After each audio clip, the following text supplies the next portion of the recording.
बांग्लादेश संकट को लेकर इंडस्ट्री का कहना है कि अगले 10 दिनों में स्थिति सामान्य होने की उम्मीद है।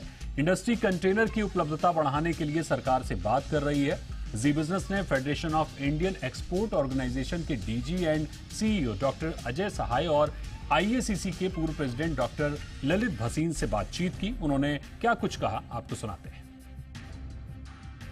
हम लोग को लगता है कि सिचुएशन वहाँ नॉर्मलाइज हो जाएगी। अगर सिचुएशन शॉर्टली नॉर्मलाइज होती है तो ज़्यादा इम्पैक्ट नहीं आएगा। ऑफ कोर्स कुछ ऐसे हम लोग को भी न्यूज़ मिली है कि कुछ कंपनीज़ हैं जो कहती हैं कि जिन्हें इंडियन ने इन्वेस्टमेंट किया वहाँ वो इंडिया से कुछ सप्लाई करेंगी, वे जब बाहर इंसिस्ट कर रहा है उसको जल्दी सप्लाई चाहिए। तो ऐसी कुछ चीज़ें हैं, but I think lot will depend कि ये सिचुएशन फाइनली किस शेप में आती है।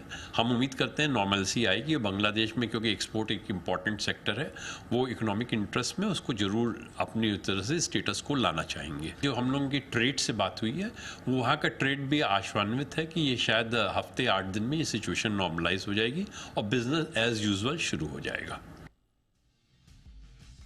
जो बांग्लादेश में हो रहा है, एक तो उनका अपना इंटरनल मैटर है, वो वहाँ भी चीज़ें स्लो डाउन यूएस की इकोनॉमी में नज़र आ रहा है। वो भी एक पासिंग फेज़ है, चलता है, थोड़ी देर में है, थोड़ी देर के बाद ख़त्म हो जाएगा। पर इन चीज़ों का इम्पैक्ट इंडिया के ऊपर ज़्यादा नहीं होगा, क्योंकि इंडियन इकोनॉमी जो है वो बहुत अपने आप पे अगर कुछ हो रहा है तो उसका इम्पैक्ट इंडिया में कैसा होगा। थोड़ा बहुत इम्पैक्ट टेम्पररी तौर पे आता है, क्योंकि ग्लोबल चीज़ें हैं, स्टॉक एक्सचेंज है, ये है, तो थोड़ा इम्पैक्ट आता है, पर उसका कोई इम्पैक्ट नहीं रहता। तो ये थी हमारी